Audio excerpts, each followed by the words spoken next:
Y me gustaría, pues, para continuar, dar la palabra a Carlos Pozo Ceballos. Él eres un doctor candidato en ciencias sociales, ¿verdad? Con especialización en análisis sociológico de la Universidad de Salamanca, en España, y también es máster en ciencias políticas en Flaxo, Ecuador, consultor y profesor universitario, y sus líneas de investigación son Estado, movilización social, procesos políticos latinoamericanos, ideología y trabajo. Bienvenido, Carlos, y te recuerdo que tenemos 20 minutos para el diálogo.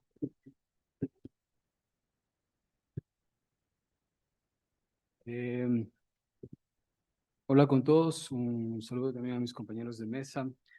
Agradecerte a ti, Santiago, por la invitación y por la iniciativa siempre tan pertinente de estos eventos.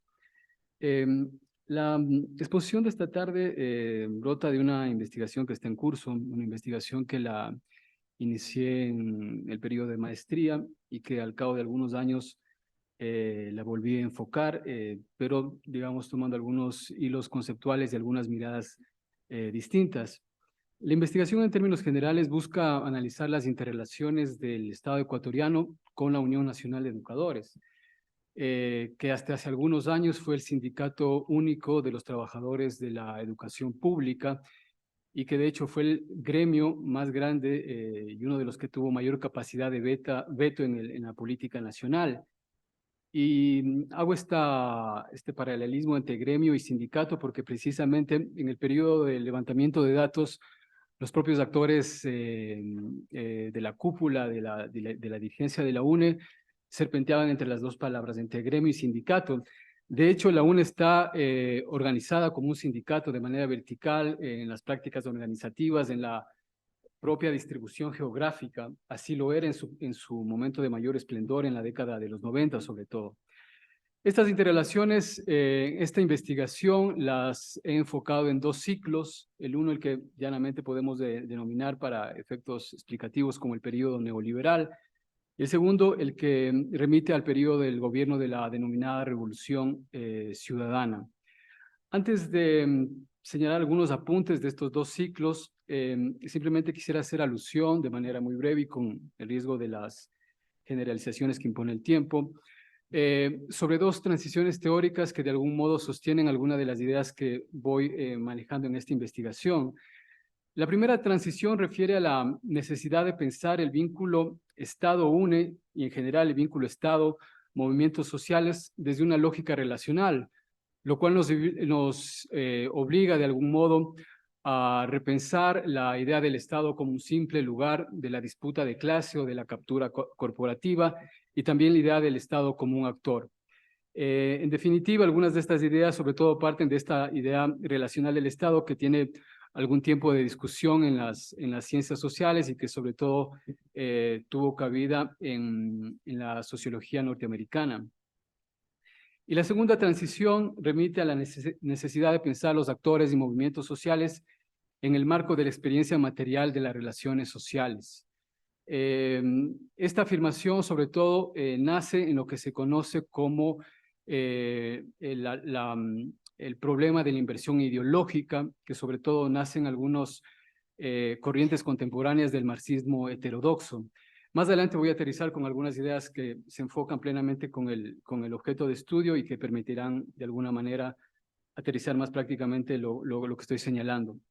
Ahora, como había dicho, las interrelaciones entre el Estado Nacional y la Unión Nacional de Educadores busco abordarle en dos ciclos, el periodo neoliberal y el periodo de gobierno de la Revolución Ciudadana. En el periodo neoliberal he planteado dos ejes de estudio para tratar de enfocar estas interrelaciones entre el sindicato docente y el Estado ecuatoriano.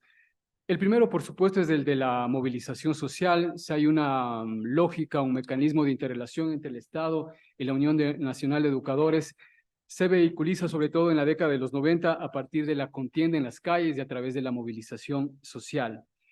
Y el segundo eje es el que podemos denominar llanamente, más adelante voy a hacer algunas puntualizaciones en términos conceptuales sobre aquello, los arreglos de filo corporativo que cuajan entre el Estado ecuatoriano y la Unión Nacional de Educadores, sobre todo al finalizar la década de los 80 e inicios de los 90, que se consumen en la ley de carrera docente y escalafón del Magisterio Nacional, que es, digamos, el núcleo donde se asientan, digamos, los espacios corporativos del gremio docente. La movilización social de este actor, yo la pienso o la he planteado en esta investigación a través de dos ejes. La primera tiene que ver con el tema de la precarización laboral, lo cual es por demás obvio. Luego del ciclo de breve redistribución económica que operó en los servidores públicos, fruto del boom petrolero, ciertas políticas de corte neoliberal afectaron sobre todo los temas salariales en ciertos servidores públicos y fundamentalmente en los profesores públicos. Por supuesto, los procesos de precarización laboral activan un proceso de disputa, activan un proceso de lucha en las calles, que en términos cronológicos se pueden más o menos temporizar de este modo. Desde el 93 hasta el 97, la disputa de la Unión Nacional de Educadores sobre todo se asienta en este carácter de reivindicaciones económicas. Y sobre todo, digamos, esta lógica de reivindicación económica, por supuesto, aparece como un primer recurso cohesionador del gremio de los profesores. Un segundo elemento, y sobre este quisiera aterrizar, y es uno de los ejes que toma mayor espacio en mi investigación, es la interrelación de la UNE con otros actores sociales. Usualmente cuando nosotros pensamos, sobre todo en la década de los 90, hasta entrada el 2003, que cuando comienza a declinar los procesos de movilización en el Ecuador, se tiende a pensar en estos procesos de movilización pensando en un actor homogéneo, sin hacer muchas distinciones en las estrategias, en los sentidos, digamos, que diferencian a uno y otro actor. De hecho, digamos, no es uno de los campos más explorados en las ciencias sociales ecuatorianas. Me refiero a la interrelación entre cada uno de los actores. Y esto, digamos, me permite entender, o una de las premisas que planteo en esta investigación es que las interrelaciones entre los actores sociales, en este caso la interrelación de la UNE con el Frente Popular, la interrelación de la UNE con el Frente Patriótico, la interrelación de la UNE con la CONAIE y la interrelación de la UNE con la Coordinadora de Movimientos Sociales, no se la puede entender de una manera homogénea. Con cada actor mantiene un tipo de relación y ese tipo de relaciones nos permiten entender el tipo de vínculo que mantiene con el Estado. Y si se quiere, estas interrelaciones también de algún modo nos permiten explicar las posibilidades disruptivas de todo el bloque popular. O al menos esa es la idea y esa es una pregunta empírica que habrá que seguir desarrollando. En todo caso, lo que se logra advertir, y este ya hay un trabajo sobre esto, un trabajo que plantea algunas ideas, que es el de Miguel Ruiz, profesor de la Universidad Central. Lo que se logra colegir en alguna de estas investigaciones y en el trabajo que estoy haciendo es que la Unión Nacional de Educadores logra descorporativizar sus demandas o empieza a descorporativizar sus demandas. Se quiere pasar de esta fase económica corporativa a la fase más política, para ponerla en lógica de Gramsci, cuando se interrelaciona con otros actores. Y esto coincide, por supuesto, a su vez, con una crisis del bloque hegemónico. Es decir, la posibilidad de la UNE de interpelar con mayor fuerza el sentido del Estado Nacional y de interpelar el sentido de la política opera a través de dos variables: en la interacción con otros actores y, por supuesto, en momentos de crisis del bloque hegemónico, que tiene su pico más alto en las caídas presidenciales, donde las élites políticas no lograron generar una dinámica hegemónica como conocemos. Los actores con los cuales tiene mayor interrelación o a través de los cuales logra mediar para posicionarse como un actor con capacidad de disputar el sentido de lo político son fundamentalmente el Frente Popular y el Frente Patriótico. Actores que no son gratuitos, porque son actores que están más en la órbita de sintonía con el movimiento popular democrático, que como conocemos es de algún modo el brazo político o la relación política de la UNE. Y eso sobre todo es claro y evidente en la caída de Bucaram y en el primer ciclo de disputa de la caída con Maguad. No opera exactamente igual cuando Maguad cae, porque claro, en ese momento aparece ocupa el espacio el movimiento indígena y básicamente la Unión Nacional de Educadores y algunos actores del Frente Popular se eclipsan. Y esto no es gratuito, digamos, no solamente es un juego estratégico para enfrentarse al Estado y a los gobiernos de turno, sino que tienen que ver con una gramática de interrelaciones que habrá que ir desmanejando en tanto pregunta empírica.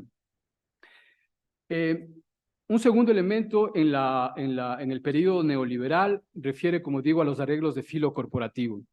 Al finalizar o al iniciar la década de los 90, luego de una agria disputa con el gobierno de Rodrigo Borja, la Unión Nacional de Educadores logra la aprobación de la Ley de Carrera Docente y Escalafón del Magisterio Nacional. En esta ley fundamentalmente se sientan las condiciones para el anclaje de dos espacios corporativos que servirán de mecanismo para la reproducción de lealtades del gremio docente. Son dos comisiones, la Comisión de Defensa Profesional y la Comisión de Movilidad Docente. La primera ventila los conflictos del sistema educativo y la segunda, por supuesto, administra los procesos de movilidad en el escalafón. Como podemos advertir, son dos núcleos corporativos fuertísimos, es decir, son de los más importantes en el campo educativo. Es a través de estos núcleos corporativos, no digo que son, digamos, los únicos recursos, pero son uno de los más importantes, que la UNE logra generar una red de lealtades y a partir de eso fortificar su capacidad política y subsecuentemente su capacidad de veto. Y, por supuesto, a partir de esto, digamos, el griego también logra generar una suerte de reivindicaciones simbólicas que son reconocidas en su jerga como los derechos adquiridos, que a su vez se convierten en recursos cohesionadores desde el campo más identitario. Ahora, en el gobierno de la Revolución Ciudadana, ya pasándonos, haciendo este salto temporal tan abrupto, el conflicto entre la Unión Nacional de Educadores y el Estado Nacional, y en este caso el gobierno de la Revolución Ciudadana, por supuesto no oficia en las calles. Fundamentalmente se da en la esfera pública y en un segundo momento en el terreno legislativo a propósito de la aprobación de la Ley Orgánica de Educación. La apuesta de Correa o la apuesta de la Revolución Ciudadana es simple si la miramos a distancia. El primer objetivo fue descorporativizar precisamente esos dos núcleos o anclajes que tenía la UNE en la Comisión de Defensa Profesional y en la Comisión de Movilidad Docente. El relato de la Revolución Ciudadana, por supuesto, desde el plano estrictamente normativo, se centraba en la necesidad de recuperar para el Estado la capacidad de autonomía decisional. Por supuesto, el relato normativo no explica en lo absoluto o no explica completamente el proceso de interacciones con los actores sociales. De por medio también existía una necesidad política anclada en el decisionismo político del correísmo, y que estaba sobre todo macerada en la necesidad de coartar el poder político de la UNE y de un conjunto de actores sociales que no coincidían con la apuesta organizativa que tenía en su cabeza el proyecto de la Revolución Ciudadana y que sobre todo colegía con esta figura republicana del ciudadano.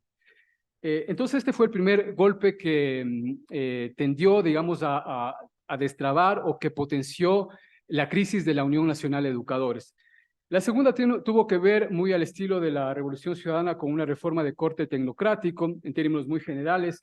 Se centró en la necesidad de empaquetar el conjunto de bonos que la UNE alcanzó en proceso de disputa con el Estado ecuatoriano, fruto sobre todo del precario salario que recibían los docentes. De hecho, hay una investigación de Carlos Darcos donde se señala precisamente que los docentes públicos eran los servidores con menores ingresos entre todos los burócratas. Entonces, uno podría esperar, digamos, que una alza salarial podría sintonizar bien en un servidor público, sin embargo, no fue así. Y precisamente fue porque esta reforma afectaba a la capacidad de la UNE para intermediar como un circuito en la relación Estado-salario. Pero fue un segundo elemento que el gobierno de Correa denominó como la remuneración por resultados, que afectó a algunas estructuras identitarias, organizativas y políticas de la UNE. Esta idea de la remuneración por resultados no es nueva, no se la aplica de manera inédita en América Latina. De hecho, en los años 80 fue aplicada en Chile, en Argentina, sobre todo por recomendación del Banco Mundial. Este recetario lo acoge en cierta medida Correa y es sintomático porque convive con otras reformas más redistributivas y un amplio proceso de inversión en el campo educativo. de ahí, entre paréntesis, nada más que los procesos de política pública son complejos y contradictorios paralelos a la distancia. En todo caso, la UNE miró afectado algunos de sus registros simbólicos, políticos y organizativos, porque esta idea de la remuneración variable o por resultados se sostenía en una lógica muy particular, en la idea de la relación del Estado con el sujeto de manera directa, del sujeto burócrata, es decir, sin la necesidad de mediaciones organizativas. Podríamos discutir desde distintas entradas el por qué la Revolución Ciudadana no se asentó en franjas organizativas, en bases populares, etcétera. Pero en todo caso, desde el plano normativo y desde ciertos sectores de la Revolución Ciudadana se apostaba sobre esta idea de la relación directa del Estado con el ciudadano, en tanto figura ideal, desde el plano normativo estrictamente, que podía enfocar con mayor claridad los intereses generales. Por supuesto, hay intereses y relaciones de poder de la realpolitik mucho más espesas de por medio, pero en todo caso, desde el plano normativo se lo pensaba así. En términos muy generales o muy resumidos, digamos, el ciclo de conflictividad de la Unión Nacional de Educadores con el Estado se ampara en algunos de estos ejes. Ahora, a partir de lo señalado, voy a permitirme algunas breves reflexiones sobre las que quería guardar un poco de tiempo para insistir sobre aquellas. La primera, y es una de las que he venido trabajando hace algunos años, es la necesidad de pensar la categoría del corporativismo en tanto premisa explicativa de estos fenómenos sociales. En primer término, el corporativismo no opera por la mera capacidad de un actor social por recortar o por capturar un espacio de poder en el Estado. Si de alguna manera podemos pensar el corporativismo es al menos desde una lógica relacional, al menos el corporativismo que opera en la relación del Estado ecuatoriano con la Unión Nacional de Educadores, es un tipo de corporativismo que se activa, que se despierta y que funciona de manera dinámica en una interrelación compleja entre Estado y gremio docente. Hay que pensar además que el corporativismo en tanto proceso de mediación sociopolítica convive con otros procesos de mediación y digamos está en constante movimiento, digamos no es una estructura homogénea que permite explicar de una vez y para siempre la relación de los actores sociales con el Estado. En todo caso, la figura corporativista, en el caso de la relación de la UNE con el Estado ecuatoriano, al menos tiene que ser pensado bajo tres elementos. El primero es el de la precarización laboral, que por supuesto tiene absoluta incidencia en esta inclinación que tuvo la Unión Nacional de Educadores como sucedáneo, capturar entre comillas, espacios en el Estado.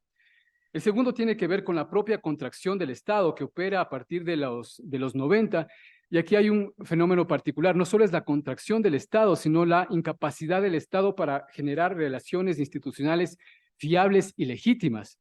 De ahí que en el discurso de algunos actores de la UNE y de algunos actores también corporativizados, es que el corporativismo aparece como una lógica que permite modular las taras y las inconsistencias del propio Estado. Es por eso que para la lógica de los actores de la UNE, el corporativismo aparece como una figura absolutamente legítima, porque de alguna manera en su relato permite precisamente, insisto, modular determinadas taras, inconsistencias del Estado y que el Estado comienza a replicar también con su propia crisis institucional. Y en tercer lugar, por supuesto, el corporativismo no se podría replicar, sino también a través de los intereses políticos y gremiales de la UNE, porque vio precisamente en estas dos figuras corporativas una capacidad de reproducir su red de lealtades y reproducir, por supuesto, su capacidad de veto. Un segundo elemento tiene que ver con el tema de la movilización social, que opera, digo, en el caso de la UNE, sobre todo de manera muy fuerte en la década de los 90 y que tiene su declive sobre todo en el 2003, cuando se pacta el Acuerdo Nacional por la Educación y que puede ser como el ciclo de cierre del gran proceso de disputa que tuvo la UNE desde la década de los 90. De hecho, entre paréntesis nada más, El primero corresponde, como había dicho, un ciclo de disputas salariales. El segundo tiene que ver desde el 97 hasta el 2003, un ciclo de interrelación de la UNE con otros actores sociales, y a partir del 2003, en consonancia con el declive del resto de movimientos sociales, la UNE comienza un repliegue fundamental que tiene su pico en la caída de Gutiérrez, ¿no? Cuando Gutiérrez básicamente expresa, digamos, la crisis de la movilización y la emergencia de movimientos inorgánicos de las clases urbanas de Quito. Digo, esta movilización hay que pensarla también en una lógica interrelacional, es decir, pensar cómo estratégicamente el Estado suele abrirse en determinados momentos a las demandas de los actores sociales y cómo en determinados ciclos se cierra. Y cómo a su vez la UNE, y esto es importante si pensamos en la UNE también en un actor estratégico, no solo movilizado por determinadas valoraciones identitarias. La UNE, y también aquí es una hipótesis parcial, tiene su capacidad de sobrevivencia porque tiene una capacidad alta de saber hasta dónde extender la sábana, es decir, hasta dónde extender los conflictos que plantea al Estado. Entonces, esa capacidad de modular los conflictos y la capacidad de modular las contradicciones le ha permitido a la UNE irse asentando en distintos gobiernos e ir, digamos, a cuentagotas obteniendo determinadas prebendas. Lo que ha hecho, digamos, es un proceso de sobrevivencia porque en general es lo que hicieron básicamente durante la década de los 90 y que además coincidió con su incapacidad también para plantear un proyecto general de educación, que hay que decirlo también. En todo caso, esta lógica estratégica entre estos dos actores también hay que pensarla en la convivencia que tiene esta forma de relación con otro tipo de interrelaciones, valga la redundancia. Por ejemplo, el Estado ecuatoriano, a la vez que abría determinados espacios corporativos, también en el caso de la UNE, por ejemplo, tejía una suerte de arquitectura ética que sancionaba a los trabajadores de la educación pública. Si hay una figura entre los servidores, de aquí las personas que tienen más años recordarán, que era sojuzgada en el espacio público fue el profesor. La figura de la ineficiencia y de la vagancia del burócrata se concentraba básicamente en el profesor público.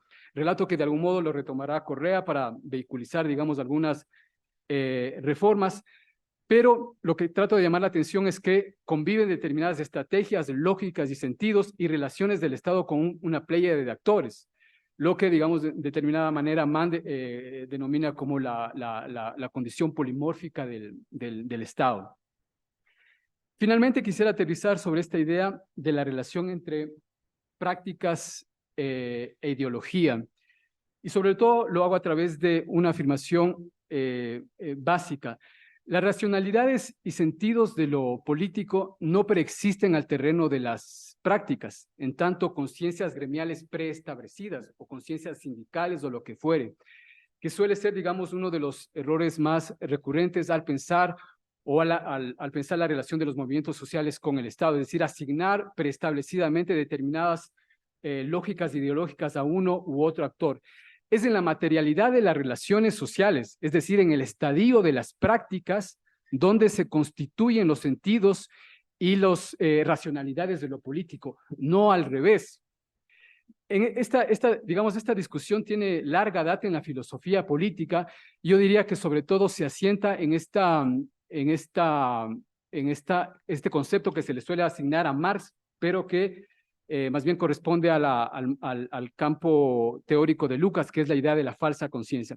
En todo caso, con esto cierro, la idea es un poco retornar al terreno de las prácticas, al terreno de la materialidad, la experiencia material de las prácticas sociales, como uno de los terrenos también para pensar las posibilidades disruptivas del bloque popular en el Ecuador. Gracias.